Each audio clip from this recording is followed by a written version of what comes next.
In this lecture, we will discuss that how can we trace an ellipse. उसके लिए हमारे को सबसे पहले कुछ एक मेन इलिप्स के स्टैंडर्ड रिजल्ट्स की जरूरत पड़ेगी, जो कि ये है। पहले नंबर पे तो इक्वेशन ऑफ इलिप्स तुम्हारे को पता है कि दो होती है। एक होती है x square over a square plus y square over b square is equal to 1। दूसरी होती है x square over b square plus y square over a square is equal to 1।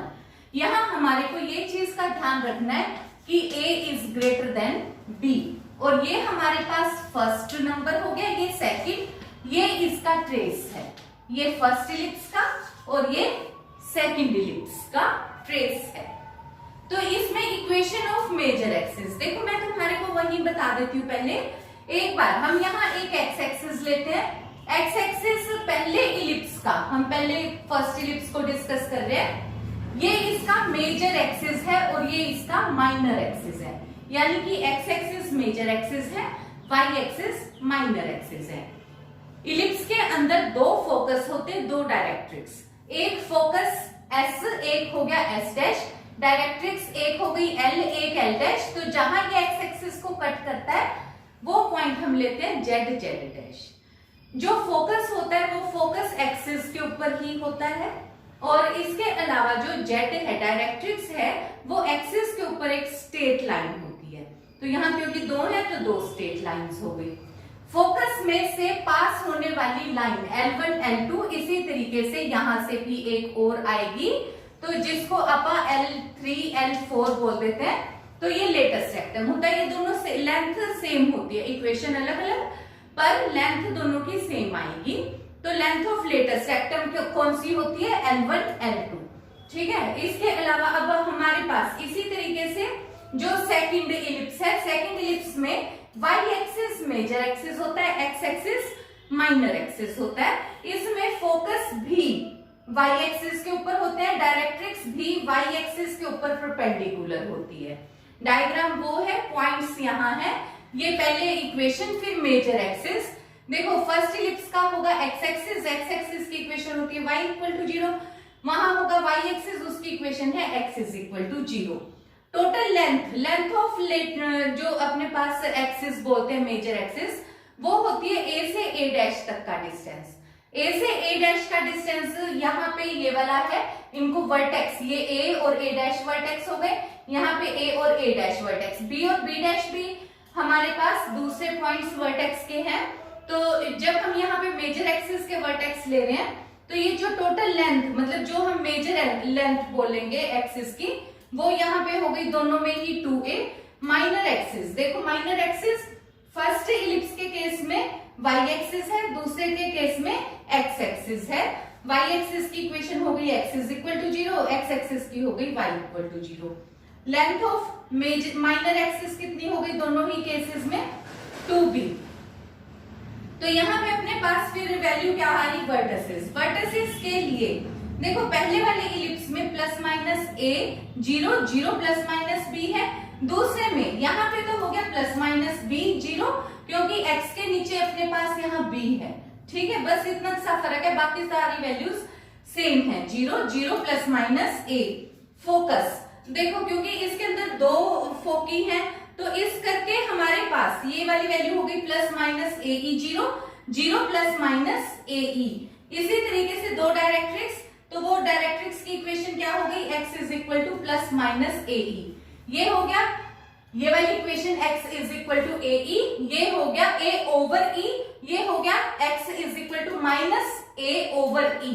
ये फोकस का पॉइंट देखो, ये वाला पॉइंट है a0, ये वाला पॉइंट है माइनस a0, ये पॉइंट है 0b, ये पॉइंट है 0 minus b। Centre 0 0, focus AE0, और ये हो गया माइनस AE0। ये वाला पॉइंट हो गया a over minus a over E0, ये वाला पॉइंट हो गया a ओवर E0। ऐसे करके तुम कोई भी पॉइंट्स निकाल सकते हो। इसी तरीके से फिर length of latus rectum, length of latus rectum हमारे पास आती है 2b स्क्वायर ओवर a। तो इसी तरीके से दूसरी भी 2b square over a। Equation of latus rectum हमारे पास है x is equal to plus minus AE। देखो क्योंकि ये जो लेंथ है ये टोटल ये कितनी जाएगी equation, x is equal to plus minus AE। इसी तरीके से फिर सेंटर 0 0, बिल्कुल सेम हमारे पास ये सेकंड लिस्ट है और वो उसकी डायग्राम है। In this numerical, we have to show that this equation represents an ellipse. Further, we have to trace the ellipse and find the length of semi-axis, eccentricity, center, focus and equation of axis. अब देखो इस question को हम कैसे करेंगे solve करने से पहले हम इसे इलिप्स की शेप देंगे।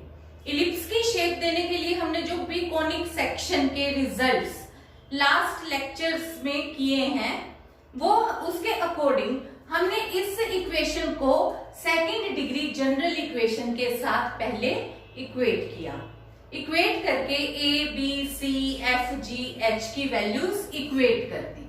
अब हमें पता है कि इसका डिस्क्रिमिनेंट होता है h square minus a b, वो हमने निकाल दिया।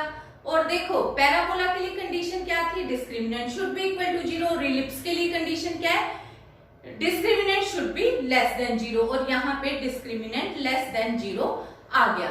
और इसके बाद हमारे पास होता है trace into H circle should not be equal to 0। तो यहाँ पे ट्रेस की value a plus B, H circle की value A B C plus 2fgh minus A F square minus B G square minus C H square हमने निकाला, ये value negative आ गई। इससे हमें ये पता लग गया कि जो ये इक्वेशन नंबर 1 हमें गिवन है वो एक इलिप्स को रिप्रेजेंट करती है। अब ये तो हमें पता लग गया इलिप्स है, पर मुझे तो स्टैंडर्ड इलिप्स देखना आता है जिसमें की शेप अगर x square over a square plus y square over b square is equal to 1 type बन जाए तो बेटर है। तो उसके लिए सबसे पहला स्टेप मैं क्या करूंगी, मेरे को प्रोडक्ट टर्म हटानी है। प्रोडक्ट टर्म हटाने के लिए हम कौन सा फार्मूला लेते हैं, हम पुट करते हैं, हम एक्सेस को रोटेट करते हैं थ्रू एन एंगल थीटा, और वो थीटा कहां से निकालते हैं, tan 2 theta is equal to 2h over a minus b. H a b compare करके हमारे पास ये जो वैल्यू आ गई -4/3। tan 2 थीटा का फार्मूला होता है 2 tan theta over 1 minus tan square theta.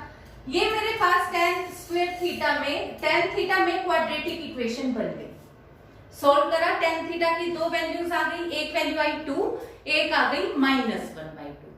और ये हम डिस्कस कर चुके हैं ऑलरेडी कि हम हमेशा अक्यूट एंगल लेंगे।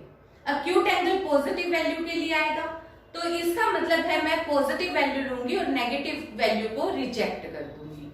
तो मैंने tan थीटा की वैल्यू 2 कंसीडर कर ली। tan थीटा की वैल्यू कंसीडर करी, इसी के बेस पे फिर मैं बड़े आराम से sin थीटा और cos थीटा की वैल्यू निकाल सकती हूँ अगर मुझे tan थीटा की वैल्यू पता हो। तो मैंने tan थीटा की वैल्यू से sin थीटा और cos थीटा की वैल्यू निकाल दी। अब ये वाली वैल्यू मैंने इस ट्रांसफॉर्मेशन इक्वेशन में यूज करी to remove the second term x is equal to x dash cos theta minus y dash sin theta, और y की value x dash sin theta plus y dash cos theta. इसमें sin theta cos theta की value put करी तो x और y की value मेरे पास ये दो आ गई। इन दोनों वैल्यूज को मैंने इक्वेशन नंबर 1 में सब्स्टिट्यूट कर दिया। सब्स्टिट्यूट करा तो ये इस तरीके की इक्वेशन बन गई। अब मैंने इनको सोल्व कर लिया, स्क्वायर मल्टीप्लाई, सोल्व करने के बाद मेरे पास ये इस तरीके की इक्वेशन बन जाएगी। जब मैंने इसको सोल्व कर दिया तो ये इक्वेशन बन जाएगी। अब इसमें मैंने x वाली टर्म्स इकट्ठी कर ली, y वाली इकट्ठी कर ली, फिर x वाली टर्म को x स्क्वायर का वाली टर्म और x वाली है तो परफेक्ट स्क्वायर बनाने के लिए मैंने 11 ओवर 2√5 का स्क्वायर ऐड और सब्ट्रैक्ट किया।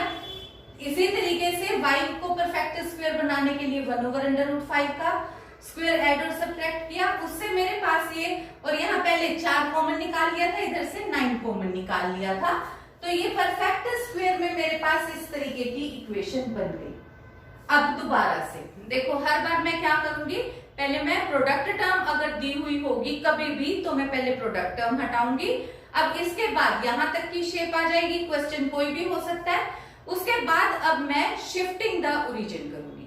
शिफ्टिंग द ओरिजिन के लिए मैं इसे कैपिटल X और इसे कैपिटल Y पुट कर दूंगी।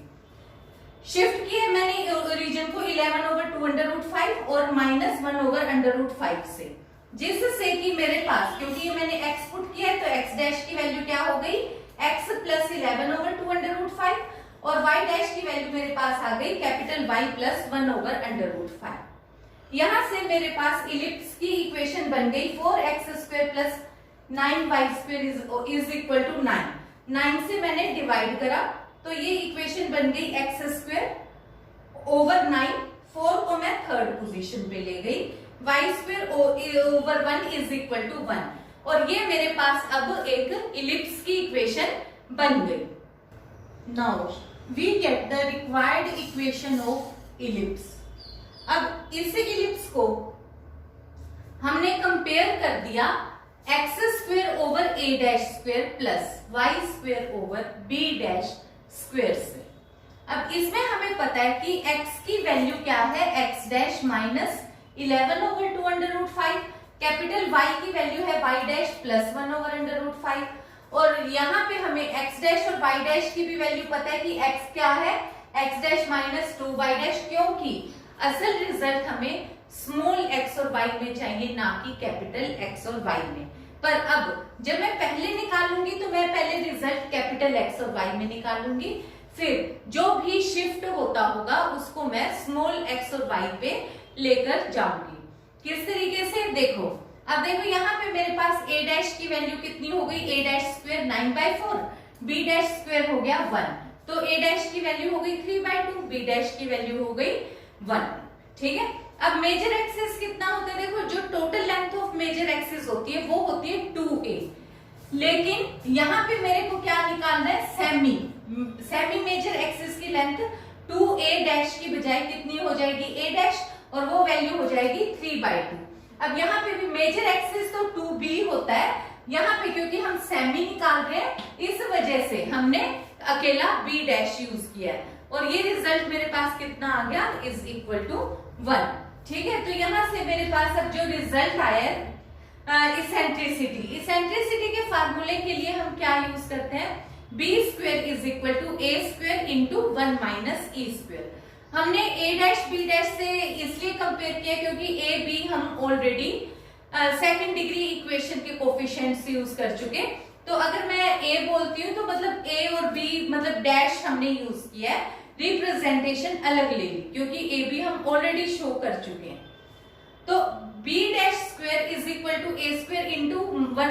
e², तो ये वाली वैल्यू b² की वैल्यू मैंने 1 पुट कर दी, a' की वैल्यू 9/4 पुट कर दी, इसको सोल्व किया तो इसेंट्रिसिटी आ गई 5/9।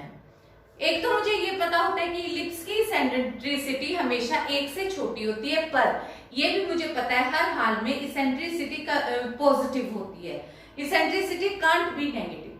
सो इसलिए मैंने प्लस माइनस वाले साइन में से नेगेटिव हटा दिया और सिर्फ पॉजिटिव साइन √5/3 यूज कर लिया, तो ये मेरे पास इसेंट्रिसिटी आ गई।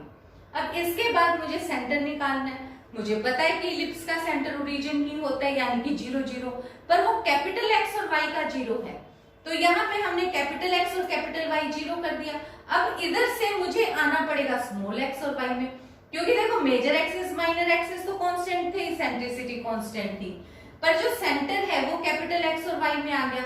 अब कैपिटल X की जगह पे अब मैंने क्या सब्स्टिट्यूट करा, x डैश -11/2√5 = 0 और y डैश + 1/√5 = 0। यहाँ से x डैश और y डैश की वैल्यू आ गई। अब जो x डैश और y डैश की वैल्यू मैं निकाल चुकी हूँ उसको जब मैंने रोटेट वाला फार्मूला किया था तो x की जगह पे जो वैल्यू सब्स्टिट्यूट करी थी वो मैंने करा था 1/√5 x डैश -2y डैश, इसके अंदर सब्स्टिट्यूट कर दिया तो ये एक पॉइंट मेरे पास आ गया 3/2, y कोऑर्डिनेट के अंदर पुट किया तो ये आ गया मेरे पास 2। तो यानी कि मेरे पास सेंटर ऑफ इलिप्स कितना बन गया, 3/2 एंड 2, ये मेरे पास सेंटर आ गया। अब नेक्स्ट मुझे फोकी निकालनी है, तो यहाँ पे फोकी हमारे पास ऑब्वियसली फोकस 2 होते हैं, इसके 2 फोकस कौन कौन से होते हैं, +AE0, दूसरा -AE0। तो इसके लिए मैंने x = +-a' e और y = 0 यूज कर लिया। अब x की जगह पे फिर से मैंने x डैश 11/2 अंडर रूट 5 किया, a डैश की वैल्यू मेरे पास है और e की वैल्यू मेरे पास है। तो यहां से मेरे पास वैल्यू आ गई a डैश e की वैल्यू मैंने जब सब्स्टिट्यूट कर दी प्लस माइनस अंडर रूट 5/2। तो ये रिजल्ट जब मैंने सोल्व किया और इसी तरीके से y डैश प्लस 1/√5 0 हो गया। जब मैंने इसको सोल्व किया तो क्योंकि एक बार प्लस का साइन यूज किया एक बार माइनस का, तो x डैश की मेरे पास दो वैल्यूज आ गई, एक आ गई 8/√5, दूसरी आ गई 3/√5। y की वैल्यू सेम रही -1/√5 -1/√5। अब जो ये दो वैल्यूज आ गई मेरे पास x डैश की y डैश की, तो उसके बेस पे अब मैंने पहले x डैश का एक सेट लिया, x डैश y डैश का, उसके बेस पे मेरे पास जो x की वैल्यू है वो अब क्या होगी, x dash -2y dash over √5। Formula ये तो सेम ही रहेगा, ऐसे ही y का भी फार्मूला सेम रहेगा। एक बार मैंने ये सेट ऑफ वैल्यूज इस इक्वेशन के अंदर पुट कर दी। जब मैंने सोल्व किया इन वैल्यूज के साथ तो एक फोकस मेरा 2 और 3 आ गया। ठीक है, जब मैंने ये वाला सेट सब्स्टिट्यूट करा इन दो वैल्यूज में तो एक फोकस मेरे पास 2, 3 आ गया। और जब मैंने दूसरा सेट ऑफ वैल्यूज पुट करा x और y का, x डैश y डैश का, तो दूसरा x और y की वैल्यू उस टाइम पे मेरे पास 1, 1 आ गई। तो ये मेरे पास इसका सेकंड फोकस हो गया। Now we have to find the length of major axis, minor axis. Equation of major axis is y is equal to 0, क्योंकि मेजर एक्सिस कौन सा होता है, x एक्सिस, और x एक्सिस की इक्वेशन क्या होती है, y is equal to 0। और यहाँ क्या लेंगे हम, कैपिटल Y equal to 0। अब कैपिटल Y किसके बराबर है, y dash plus 1/√5 is equal to 0 के। अब ये देखो y and डैश जो है, अब ये क्योंकि इक्वेशन निकाल रहे हैं हम, अब ये कांस्टेंट तो हो नहीं सकता, तो जो y डैश की वैल्यू हम यहाँ इन दोनों इक्वेशंस को सॉल्व करके एक बार x डैश की वैल्यू और y डैश की दोनों की वैल्यूज निकाल लेंगे। तरीका क्या है, हमने क्रॉस मल्टीप्लाई किया, √5x is equal to x dash minus 2y dash. Similarly ये सेकंड इक्वेशन, अब इस इक्वेशन को 2 से मल्टीप्लाई करा, इन दोनों को सब्ट्रैक्ट करा, तो ये इक्वेशन आ गई। सॉल्व किया तो y डैश की वैल्यू मेरे पास आ गई -2/√5x प्लस y/√5। ये इससे हमारे पास इक्वेशन क्या बन गई, 2x - y - 1। तो क्योंकि जो ये इक्वेशन है इसमें y डैश की मैंने वैल्यू सब्स्टिट्यूट कर दी, सोल्व कर दिया, और मेरे पास एक मेजर एक्सिस की इक्वेशन ये आ गई। सिमिलरली मैंने माइनर एक्सिस भी निकाल दिया। माइनर एक्सिस मेरे पास क्या है, x is equal to 0, यानी कि x dash is equal to -11/2/5। अब यहाँ से मेरे पास कितना आ गया, जब मैंने इसको बिल्कुल इसी तरीके से सोल्व करा, x डैश की वैल्यू निकाली, तो ये आ जाएगा 2x + 4y - 11 is equal to 0। अब देखो जो ये फर्स्ट, अब मुझे करना क्या है, अब इसके बाद मुझे ट्रेस करना है इलिप्स को। अब जो भी काम मेरे पास है, मैं देखो चाहूं तो पहले इसको एंगल के वाइज भी रोटेट कर सकती थी कि मैंने इतने एंगल से रोटेट करा फिर शिफ्ट करा, पर मुझे जरूरत नहीं पड़ी क्योंकि मेरा इलिप्स बड़े आराम से ट्रेस हो रहा है। कैसे, मैंने जो इक्वेशन ऑफ मेजर एक्सिस बनाई है, मैंने इक्वेशन ऑफ मेजर एक्सिस मेरे पास कितनी आई है, 2x - y - 1। मैंने इसको सोल्व कर लिया तो y is equal to 2x - 1। इससे मेरे पास x की वैल्यू अगर 0 है तो y - 1 हो गई, x 1 है तो y 1 हो गया। तो मैंने -1 0 और यहाँ से 1 और 1 को मिलाया, तो ये मेरे पास एक स्ट्रेट लाइन मैंने ट्रेस कर दी। जब मैंने ये स्ट्रेट लाइन ट्रेस करी तो ये मेरे पास एक्सिस की इक्वेशन आ गई। अब इसी एक्सिस पे मेरे को और भी पॉइंट्स पता है, कौन कौन से पता है, देखो मुझे पता है कि सेंटर 3/2 2 है, तो ये जो मेरे पास वैल्यूज आई हैं, तो ये जो सेंटर का पॉइंट है ये मेरे पास अब हो गया, देखो ये तकरीबन ये वाला वैल्यू है 3/2 2। ठीक है, ये मेरे पास सेंटर का पॉइंट हो गया। ये मेरे पास एक फोकस, ये मेरे पास दूसरा फोकस। फोकस मेरे पास क्या है, AE। तो ये वाला रिजल्ट, एक तो मेरे पास 1 1 आया हुआ है फोकस, ये वाला पॉइंट है 1 1, और ये वाला पॉइंट 2 3, तो ये वाला है मेरे पास 2 3। देखो आइडिया से मैंने यहाँ पे ये 1 0 ये 0.20 मेजर कर दिया। इसी तरीके से यहाँ पे 1 2 3 इस तरीके से मेजर्स कर दिए। अब यहाँ पे ये वाला मेरे पास एक वर्टेक्स, दूसरा वर्टेक्स, ऐसे मैं लिख सकती हूँ। ये वाला मेरे पास एक्सिस हो गया, ठीक है, एक्सिस ऑफ, इसको मैं एक्सिस ही लिख देती हूँ, मेजर एक्सिस है ये, ठीक है, एक्सिस ऑफ इलिप्स। तो क्योंकि मुझे डायग्राम बनानी थी और ये मेरे इलिप्स की डायग्राम बन जाती है, जिसमें मुझे फोकस भी पता है, सेंटर, ये सेंटर है, ये दोनों फोकस है, और मैं चाहूं तो वर्टेक्स के भी पॉइंट्स लिख सकती हूँ, ठीक है। तो that is all about ellipse. Thank you.